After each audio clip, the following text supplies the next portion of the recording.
Something calls to me. Can't you hear it? Hey, welcome back, ScreenCrush. I'm Ryan. So in episode 6 of Ahsoka, Baylan Skoll can feel a powerful presence on the planet of Peridia, a being that he believes is a source of great power, unlike anything that we've ever seen before. So the question is, what or who is this powerful being that Baylan senses? Now, we've got a lot of ideas on who or what this powerful Force user could be, as well as what other dark secrets lie on this mysterious new planet, such as huge Force creatures, literal Force gods, the original host of Snoke, and the most powerful beings in the universe, the beings that George Lucas had planned to be at the forefront of his sequel trilogy, the Whills. And guys, before we get rolling, I want to thank you for continuing to watch ScreenCrush. Your support means a lot to us, and if you want to continue to show your support, we have a brand new merch store where we designed the merch ourselves. Our newest addition is this awesome The Admiral Returns polo shirt, and we've also got great new shirts to celebrate Ahsoka, like The Apprentice Lives, Death Sticks, Go Home and Rethink Your Life, this poster or tapestry showing the Master and Apprentice family tree, High Ground Original Trilogy, Somehow Palpatine Returned, and Prequel Apologist, Thank You George, plus many more. Shopping our merch store is the best way you can directly support our channel. Again, your support means the world to us. Let's dive into this video. So, back in episode 3, Shin asked Baylan, what happens when we find Thrawn? For some, war. For others, power, such as you've never dreamed. Now, after seeing episode 6, it is clear that Morgan Elsbeth and Thrawn have a simple goal in mind, getting back to the main galaxy. Baylan, on the other hand, seems to have other plans in mind. As a former Jedi, Baylan was told stories about this galaxy that's far, far away. The children of the Jedi Temple call it that. It comes from old stories. Fairy tales. It's likely that Baylan was even told these stories by Hu Yang, just like Ahsoka and many Jedi before and after their time. I remember them from the stories you would tell us when we were younglings back at the temple. Now, while Baylan had seemingly been acting as a mere mercenary for Morgan Elsbeth, it would appear that he believes the fairy tales that he heard about Paridia are true. Now, Baylan believes that on this planet lies a great source of power that he learned about long ago in those Jedi children's stories. The existence of the Great Mothers confirms this. Now, back in the main galaxy, we know there are many other users of the Force beyond just the Jedi and the Sith. The Purgle space whales that Ahsoka and Ezra used to travel to Peridia, they use the Force to travel through hyperspace. There are also the Loth Wolves on Ezra Bridger's home planet Lothal, who use a kind of hyperspace tunneling to travel across their world. And then, of course, there's the Bendu. I'm the one in the middle, the Bendu. What's a Bendu? I don't watch Star Wars Rebels. Yeah, well, you know what? And that's a common critique of this show, that you have to, watch Rebels to understand what's going on. But the thing is, this is more like a live-action cartoon that's the next chapter to follow Clone Wars and Rebels. I get so giddy watching moments like Ahsoka meeting Anakin in live action, because it's like you're experiencing the joy of the cartoon, but, now as an adult. So the show is able to fill you with childlike nostalgia while you also engage with it on a more adult level. Exactly, and this balance between childhood and adulthood is how I live my entire life. And that's why I love Magic Spoon. They're the sponsor of this video. Magic Spoon tastes like all the cereals from my childhood, but it has no gluten, no soy, and there are 0 grams of sugar. And it's the same cereal that Star-Lord was eating in Guardians 3. But most importantly, it tastes so good. Now, you can build your very own custom box from cocoa, fruity, frosted, peanut butter, and maple waffle flavors. Plus other awesome flavors including honey nut, blueberry muffin, cinnamon roll, and birthday cake. And this one is my new favorite, cocoa peanut butter, but I also like this new pumpkin spice one. It's perfect for the fall. Now, I am not kidding when I say how high quality this cereal is. Listen to this. 0 grams of sugar, 14 grams of protein, and only 4 net grams of carbs in each serving, plus only 140 calories, and it's high in protein. So guys, this is an actual great breakfast that sets you up to have energy for the rest of your day. But mostly, it's just fun. We may be grown-ups, but be the grown-up you always wanted to be when you were a kid. Eat fun cereals and watch Star Wars. In fact, I love Magic Spoon so much that I have not gone back to regular cereal. And they are so confident in their product that it is backed with a 100% happiness guarantee. So, if it's not for you, they'll refund your money and you can part ways as friends. So click our link below or scan the QR code on the screen right now and use the code ScreenCrush for $5 off your variety pack, or go to magicspoon.com/ScreenCrush today. So what were you saying about the Bendu? All right, so in Star Wars Rebels, we are introduced to the Bendu, a very large, very powerful ancient being who is referred to as the one in the middle, a being between the dark and the light, a balanced being who holds a philosophy very reminiscent of Star Wars Legends' Grey Jedi. So characters like Baylan Skoll, Shin and even Ahsoka Tano show are often compared to Grey Jedi, but I should note here that the concept of Grey Jedi is kind of stupid and George Lucas was against it. The Jedi are defined by their following of the light, their adherence to the good side of the Force. When you start using the dark side, it corrupts you kind of like a drug. You wanna buy some death sticks? You don't want to sell me death sticks. At least that's what we've seen so far in the saga with people like Anakin and Ben. Heck, even Luke felt the pull of the dark side when he almost killed his nephew. Now this is what makes Baylan so appealing. He seems like the first Force user we've seen to be able to draw from both sides of the Force. Baylan Skoll is a Force user who does not swear allegiance to the Jedi or the Sith, so it makes sense that he would be seeking a balanced Force being to help him achieve true power. Power that can only be achieved by true balance. Now, I think that we've got some clues as to what this mysterious beast could be. The Ahsoka series has given us a lot of medieval knight imagery through Baylan Skoll, from his attire, his sword, and the way he fights. We've also got dark magic witches. You do our ancestors credit. So, like I mentioned in our Easter egg video, be sure to check that if you haven't, by the way, I think the powerful medieval beast could be a space dragon. Teeth like razors, claws like meat hooks. Extremely fond of precious metals. Yes, I know what a dragon is. What, person? You're crazy. So, star dragons are these serpent-like dragons who can soar around in space, similar to the Purrgil. Now, star dragons are ancient beings that had lifespans of around like 6,000 years. That's more than 6 times Master Yoda's lifespan. Now, in the episode, we hear Baylan say, The Whills came here to die.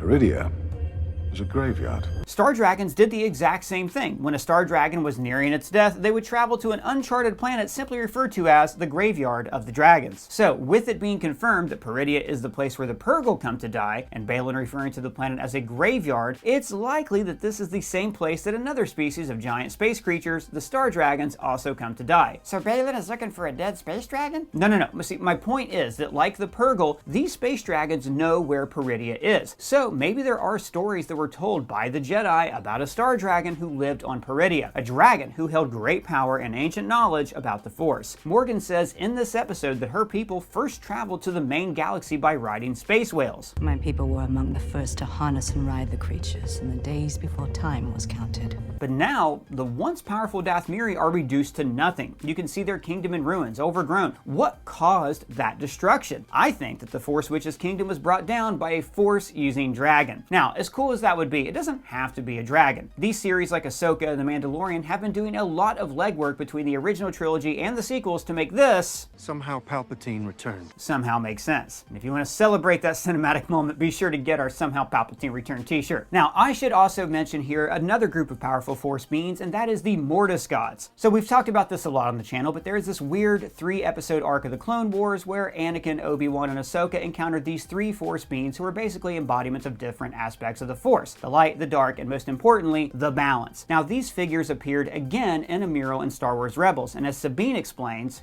they're archetypes. Now, even though these 3 Mortis Gods died in the Clone Wars, it is very possible that since they're archetypes that represent different aspects of the Force, that they still exist, just in different forms. I'm 1,000 years old, you can't kill me! So as Mortis was a kind of Force world, perhaps Paridia is also a kind of junction point of the Force, pointing why Force-using whales like the Purrgil travel here. Therefore, the Mortis Gods could be living within this world. The Mortis Gods could be responsible for the destruction of the Dathmiri kingdom. I'm not sure it's 100% likely, I'm just throwing this out there so we have all the information. Now, we know that this powerful Force on Peridia is not Palpatine because, according to canon, he is now on Exegol. That's the Sith planet that we find him on in Rise of Skywalker. But whatever mysterious Force that's residing on Peridia could still be connected to the return of Emperor Palpatine. So let's start with Snoke. The Snoke body served as a vessel for the consciousness of Palpatine. And in The Mandalorian, we have seen the early stages of the Empire trying to create Palpatine a cloned body that's powerful enough to contain his essence and wield the Force. In Season 1 and 2 of The Mandalorian, the Empire is seeking Grogu for his high M count. M count being midichlorian count. Midichlorians are a microscopic life form that resides within all living cells, and we are symbionts with them. Without the midichlorians, life could not exist, and we would have no knowledge of the Force. I do find it hilarious, though, that while Star Wars is using the concept of midichlorians, they're like avoiding saying that word like the plague. Don't think Don't say it. But finding Palpatine a suitable host proved very difficult for the Empire. According to the Rise of Skywalker novelization, Rey's father was actually a flawed clone of Palpatine that had no Force sensitivity. So you actually could say that he was no one from a certain point of view. The point is, the Sith cultists had a really hard time creating a proxy clone body for Palpatine. So what if the missing piece to creating Snoke is found on Peridia and brought back to the main galaxy by Thrawn? This episode implied pretty heavily that Baylan and Shin will betray Thrawn. How so? Well, there's Baylan's remarks about Thrawn's mission being one for fleeting power, That sort of power is fleeting. and Shin being displeased with Thrawn's betrayal of Sabine. I thought you were to honor your agreement. So perhaps, at the end of this series, whatever Baylan seeks on Paridia will actually be taken by Thrawn. So you think the Snoke comes from Peridia? Oh, well, not exactly. Like, fans have theorized on the origins of Snoke for a long time, and there were some pretty out there theories. I find your lack of faith disturbing. Such as Snoke being Mace Windu, Grand Moff Tarkin, Boba Fett, like you name it. But there were also some pretty good theories out there, such as him being the old master of Palpatine himself, Darth Plagueis. You ever hear the tragedy of Darth Plagueis the Wise?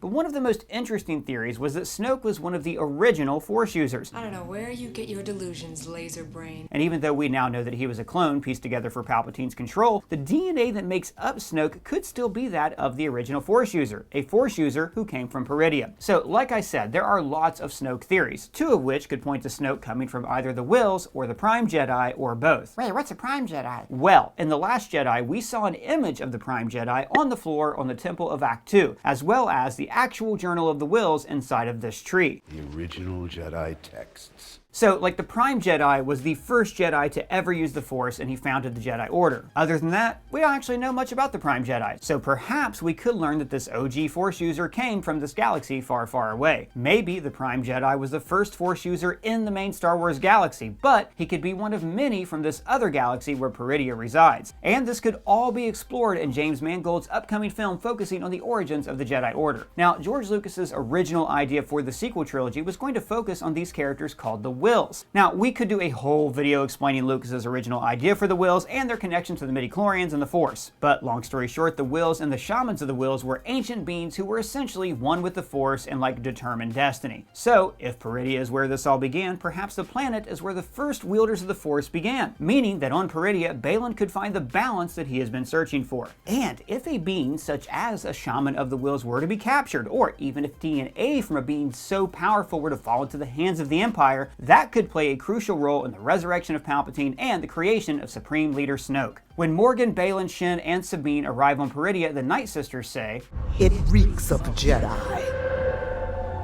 So this means that these sisters have not only heard of the Jedi, but they have likely had battles with the Jedi. And if the Jedi have stories of Peridia, then it stands to reason that a great deal of the Jedi, or maybe just Ezra Bridger, have been giving them hell since he arrived. We'll just have to see. Now, it's also worth mentioning that Peridia is confirmed to be the original home planet of the Night Sisters. That is Paridia, the ancient homeworld of my ancestors, the Dathomiri. Now, we have recently speculated that the Night Sisters could be connected to an ancient race of Force wielders called the Zepho. We saw the remnants of Zepho civilization in the game Jedi Fallen Order. Now, they were neither Jedi nor Sith, but they were extremely strong with the Force. But, like most who tamper with the dark side, they fell victim to its temptation. Long story short, this led to the downfall of their civilization. The remaining Zepho are rumored to have fled the galaxy to a place that they called the Great Unknown. So, it is possible that the Zepho could have wound up on Peridia when fleeing the main galaxy. In the Jedi Fallen Order game, we do see this Zepho temple that is very similar to that of a Night Sister temple. They also have very similar technology, such as the spherical mechanics of the star map that led to this galaxy. So, as we've theorized in the past, the Zepho may have simply become the Night Sisters over thousands of years, or maybe they taught the Night Sisters their original Force magic. In the Bad Batch, we also see a giant kaiju-like robot that looks like the Zepho. So, the power the Baylan feels could even be like one of these robots, but powered by a Force kyber crystal. Okay, person, you're throwing out a lot of theories here, but what is Baylan's plan once he finds whatever is calling to him? Great question, buddy. Each of these beings that we've talked about, whether it's a Bendu-esque dragon or an ancient species that is strong with the Force, they all have one thing in common: balance. And like I mentioned at the start of this video, Baylan shares a lot of qualities of what's known in legends as a Grey Jedi, as does the title character of the series, Ahsoka. So whatever this mysterious being or place turns out to be, I think that Baylan's goal is achieving balance. Baylan shows in this scene that he is exhausted by the back and forth of the dark side and the light fighting for control. Fall of the Jedi. Rise of the Empire. It repeats again and again and again. And he's got a point. While Anakin supposedly did bring balance to the Force when he defeated Palpatine, that balance didn't last long. We even hear Anakin's voice say in Rise of Skywalker, "Bring back the balance ray, as I did." So Baylan says that the power Thrawn seeks is fleeting. That sort of power is fleeting. Baylan is looking to end this cycle, and to do so, he seeks the beginning. Like we mentioned earlier in the video, Peridia could be where it all began. So Baylan could be seeking knowledge of the Force before it was corrupted by the dogmatic views of the Jedi and the Sith. Baylan could be hoping to learn true balance, and with that balance, true power. Power. Such as you've never dreamed. A power that would give him the ability to use the Force as it was when it was first discovered by the first Force wielders on planet Peridia. But it's also possible that Baylan is seeking a great power that Ahsoka Tano and Ezra Bridger have already discovered, the world between worlds. So the world between worlds is a realm between all of space and time that lets you access any point in history. Or, as a Sith historian explains it in Rebels, it's a pathway between all time and space. He who controls it controls the universe. So with access to the world between worlds, Baylan could theoretically rewrite history. He could start all over from the beginning and change the course of time. A mission like this would be fitting for someone in Baylan's position, a wartime general who totally has some PTSD from watching everything he ever knew burn before his eyes. And that destruction came at the hands of a fellow Jedi and a Dark Lord of the Sith. I watched everything I knew burn. So it makes sense that Baylan would distrust both sides of this conflict. But, like Ahsoka told Ezra when he wanted to use the world between worlds to save Kanan, Kanan gave his life so that you could live. If he's taken out of this moment, you all die. So we could see Ahsoka and Ezra explain to Baylan that they understand the desire to fix the past. Like Baylan, Ahsoka and Ezra have experienced great loss and tragedy throughout their lives. Ahsoka was a child soldier who saw thousands of her friends die, both clones and Jedi, at the hands of her best friend and master. Ezra was orphaned at a young age and was also a child soldier who lost friends and his master at the hands of the Empire. So my prediction is that they will convince Baylan that his attempt to rewrite history will cause sheer chaos that could end existence as they know it. Or maybe Filoni's going to have him rewrite history so this never happens. Somehow Palpatine returned. Hey, thanks again to Magic Spoon for sponsoring this video. Just a reminder to scan the QR code on screen and use the code ScreenCrush for $5 off your variety pack, or go to magicspoon.com/ScreenCrush today. Well guys, that's just my thoughts. Let me know what you think down in the comments below or at me on Twitter. And if it's your first time here, please subscribe, smash that bell for alerts. For ScreenCrush, I'm Ryan Airy.